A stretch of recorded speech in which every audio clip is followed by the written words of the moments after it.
بسم اللہ الرحمن الرحیم۔ جس طرح قرآن پاک آنے والے ہر دور کے لیے سرچشمہ ہدایت ہے، اسی طرح صاحب قرآن اللہ کے آخری نبی صلی اللہ علیہ وسلم کی سیرت بھی پیش آمدہ ہر مسئلے کے درد کا درمان ہے۔ جب حالات سنگین ہوں، بنیادی حقوق بھی سلب ہو جائیں اور تن بتقدیر ہونے کے سوا کوئی چارہ نہ ہو، ایسے میں ایک مسلمان کو اپنے ایمان کی حفاظت اور دین کی تبلیغ میں کیا حکمت عملی اپنانی چاہیے؟ شیب ابی طالب کا بائیکاٹ اس بارے میں مکمل رہنمائی کرتا ہے۔ بائیکاٹ کی وجوہات: یہ اعلان نبوت کے چھٹے سال کی بات ہے۔ سال کے اختتام پر قریش کے سینے پر سانپ لوٹ گئے۔ ہوا یہ کہ حضرت امیر حمزہ رضی اللہ تعالیٰ عنہ جیسے دلیر و بہادر انسان اور حضرت عمر رضی اللہ تعالیٰ عنہ جیسے جری و غیور جوان اپنے دلوں کو اسلام کے نور سے روشن کر کے اس قافلہ عشق و مستی کے مسافر بن گئے۔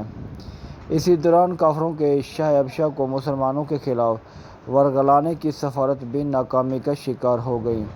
نمبر 2، اب انہیں دعوت اسلام کو روکنے کی اپنی ساری کوششیں لاحاصل نظر آنے لگیں۔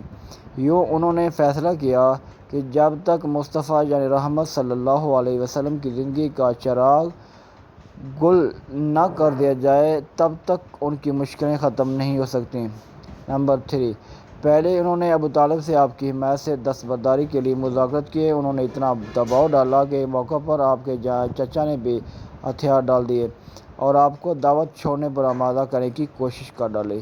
اللہ کے آخری نبی صلی اللہ علیہ وسلم نے واشگاف الفاظ میں فرما دیا، کافر میرے ایک ہاتھ پر سورج دوسرے پر چاند لا کر رکھ دیں تب بھی میں اس دعوت سے پیچھے نہیں ہٹوں گا۔ ابو طالب نے آپ کے بلند عزائم اور مضبوط ارادے دیکھے تو پھر سے آپ کی حمایت کا علم بلند کر دیا۔ نمبر 4، یہ صورتحال دیکھ کر کافر آپ کو شہید کرنے کی دھمکیاں دینے لگے۔ ابو طالب نے جب مشکلوں کے تیور دیکھے تو انہیں اپنے خاندان اور برادری کو حمایت پر ابھارا۔ مکہ میں بنو عبد المناف کے 4 گھرانے رہتے تھے: بنو ہاشم، بنو مطلب، بنو عبد شمس اور بنو نوفل۔ ان میں پہلے 2 آپ کی حمایت کے لیے سامنے آئے اور آخری 2 نے قریش کے قبیلوں کی حمایت کا اعلان کیا۔ بنو ہاشم اور بنو عبد المطلب میں سے جو مسلم تھے انہوں نے ایمانی غیرت اور جو کافر تھے انہوں نے خاندانی غیرت کے تحت آپ کی حفاظت کرنے کی ٹھائی اور آپ کو لے کر شیب میں چلے گئے۔ شیب ابی طالب کا جغرافیہ: شیب کے معنی ہوتے ہیں گھاٹی، یعنی 2 پہاڑوں کے درمیان کی کھلی جگہ۔ مکہ شریف پورا ہی پہاڑی علاقہ ہے اور یہاں کئی گھاٹیاں ہیں۔ شیب ابی طالب حضرت ہاشم کی ملکیت تھی، ان سے حضرت عبد المطلب اور پھر ابو طالب کی ملک ہوئی، اسی وجہ سے اسے شیب ابی طالب کہتے ہیں۔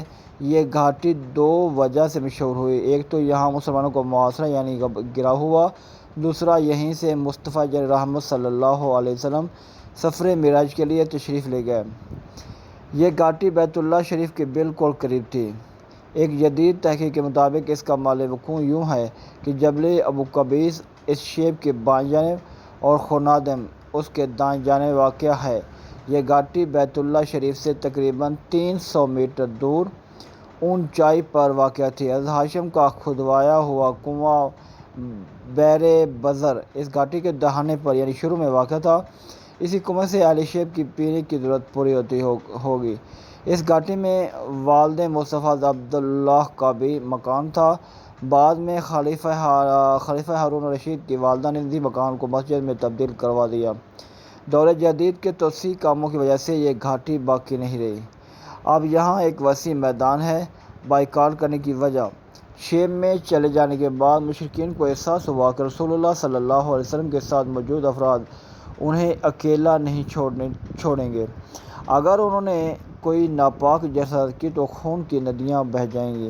یوں انہوں نے اس مسئلے سے نمٹنے کے لیے خیف بنی کنانہ کے مقام پر اجلاس بلایا۔ نبی کریم صلی اللہ علیہ وسلم حج فرمانے کے بعد اسی جگہ پر آ کر قیام فرما ہوئے جہاں کافروں نے یہ معاہدہ کیا تھا۔ اس جگہ قیام فرمانے کی ایک وجہ یہ بھی ہو سکتی ہے کہ رب کی قدرت کو ظاہر کرنا تھا کہ یہی وہ جگہ ہے جہاں کافروں نے مسلمانوں کو ختم کرنے کے لیے قسمیں کھائیں۔ آج ان سب جگہوں پر مسلمان فاتح تھے اور ان جگہوں کے مالک تھے۔ آج کل اسی جگہ پر مسجد اجابہ ہے۔ بائیکاٹ کا فیصلہ: اسی اجلاس میں انہوں نے فیصلہ کیا کہ وہ بنو ہاشم و بنو مطلب کا سماجی اور معاشی بائیکاٹ کریں گے۔ بنو عبد شمس، بنو نوفل، بنو مخزوم، بنو لوئی، بنو زہرہ اور بنو کنانہ جیسے قبیلے آپ کے خلاف اس حلف و جمع ہوئے۔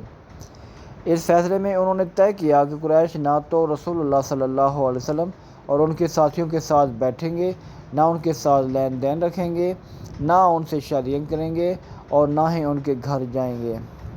بات کو مزید پختہ کرنے کے لیے انہوں نے اپنی اس ناپاک سازش کے لیے باضابطہ دستاویز بنائی اور اس میں یہ سب کچھ لکھ دیا، اور ساتھ یہ بھی لکھا کہ بنو ہاشم کے ساتھ صلح صفائی کی کوئی بات نہ ہوگی۔ سب نے ان شرائط کی پابندی کا وعدہ کیا اور پھر کعبہ شریف کے اندر اس دستاویز کو آویزاں کر دیا۔ ایک روایت کے مطابق یہ دستاویز ابو جہل نے اپنی ماں کو بحفاظت رکھنے کے لیے دے دیں۔ بائیکاٹ کی مشکلیں۔ اہل مکہ کی معیشت کا بنیادی ذریعہ تجارت تھی۔ جب دیگر اہل مکہ نے مل کر بنو ہاشم وغیرہ کا معاشی بائیکاٹ کر دیا تو ایک طرف سے ان کی تجارت پر پابندی لگ گئی۔ اسی وجہ سے یہ لوگ زندگی گزارنے کی بنیادی ضرورتوں تک سے محروم ہو گئے۔ یوں یہ بائیکاٹ بنو ہاشم وغیرہ کے لیے بہت بڑی مصیبت اور آزمائش بن کر آیا جس نے انہیں ہلا کر رکھ دیا۔ اس پورے عرصے میں بچے، بوڑھے، مرد اور عورت سب بھوک پیاس کی سختی برداشت کرتے، یہاں تک کہ بنو ہاشم کے بچے بھوک پیاس سے ساری رات بلکتے روتے رہتے اور ان کی دردناک آوازیں دور دور تک سنائی دیتی، مگر کچھ مشرکین ان کے سنگ دل تھے کہ رحم کھانا تو دو کہ وہ بچوں کی ان آوازوں پر خوش ہوتے تھے۔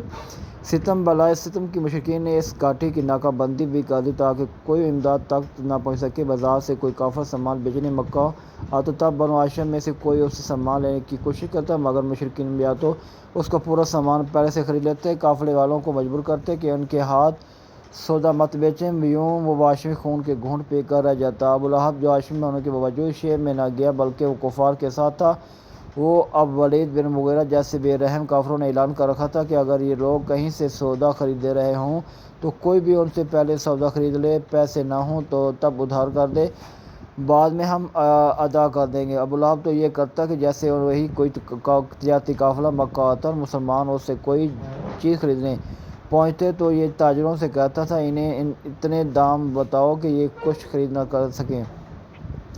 ساتھ ہی قافلے والوں کو اطمینان دلاتا کہ اپنے نقصان کی فکر مت کرو، اگر تمہارا سامان فروخت نہ ہو سکا اور تمہیں خسارہ ہوا تو اسے میں پورا کروں گا۔ جو بنو ہاشم کوئی چیز خریدنا چاہتے تو ابو لہب کی سازشوں سے انہیں خالی ہاتھ واپس آنا پڑتا۔ اس عرصے میں انہی مشکلات کی وجہ سے کئی افراد جاں بحق ہوئے۔ یہ بائیکاٹ دراصل ایک طرح سے بغیر اسلحے کی جنگ تھی۔ اس کا مقصد یہ تھا کہ بنو ہاشم معاشی تنگ دستی میں مبتلا ہو کر یا تو بھوک سے مر جائیں گے، یا مسلمانوں کا ساتھ چھوڑ دیں گے، یا انہیں دعوت اسلام سے منع کر دیں گے، یا انہیں ہمارے بتوں کو برا بھلا کہنے سے روک دیں گے۔ بائیکاٹ کی مدت اور اختتام۔ اعلان نبوت کے 7ویں سال محرم شریف کی شروع میں اس معاشرے کا آغاز ہوا اور 10ویں سال مسلمان شعب سے باہر نکلے۔ اسی طرح پورے 3 سال شعیب ابی طالب کے اس دردناک ماحول میں بسر ہوئے۔ بالآخر اللہ پاک نے ایسا انتظام فرمایا کہ یہ معاہدہ خود بخود کالعدم ہو گیا۔ ہوا یہ کہ ایک دن مصطفیٰ جان رحمت صلی اللہ علیہ وسلم نے ابو طالب کو بتایا کہ چچا جان، اللہ پاک کے نام کے سوا معاہدے کی تحریر وہ دیمک نے چاٹ لیا ہے، اب اس میں اللہ پاک کے نام کے سوا باقی کچھ نہیں ہے۔ ابو طالب حیران ہوئے کہ انہیں کیسے پتہ چلا۔ کہنے لگے ربک اخبرک بہذا، یعنی کیا تمہارے رب نے تمہیں یہ بتایا ہے؟ فرمایا نعم، جی ہاں۔ وہ اسی وقت حرم میں گئے اور لوگوں سے کہا اے گروہ قریش، میرے بھتیجے نے مجھے اس طرح خبر دی ہے، تم اپنا معاہدہ لاؤ، اگر یہ خبر صحیح نکلی تو تم اس ظلم و ستم سے باز آؤ، جبکہ اگر یہ خبر غلط نکلی تو میں اپنے بھتیجے کو تمہارے حوالے کر دوں گا۔ مشرکین نے چونکہ اپنی طرف سے بڑی حفاظت کے ساتھ اس معاہدے کو رکھا ہوا تھا، اس لیے وہ سوچ بھی نہیں سکتے تھے کہ معاہدے کو کچھ ہو سکتا ہے، اس لیے بے یک زبان کہنے لگے رضینا، یعنی جو آپ کہہ رہے ہیں ہم اس پر راضی ہیں۔ پھر انہوں نے جا کر اس معاہدے کو دیکھا تو ان کے ہوش اڑ گئے۔ کیونکہ جیسا آپ نے ارشاد فرمایا تھا، حرف بحرف اسی طرح معاملہ تھا۔ یہ عظیم معجزہ دیکھ کر بھی انہیں حق قبول کرنے کی توفیق نہ ملی، بلکہ کہنے لگے یہ سب ابو طالب کے بھتیجے کے جادو کا کرشمہ ہے۔ کچھ سنگ دل تو ابھی تک اس بائیکاٹ پر عمل کرنے کی باتیں کرنے لگے، مگر کچھ ایسے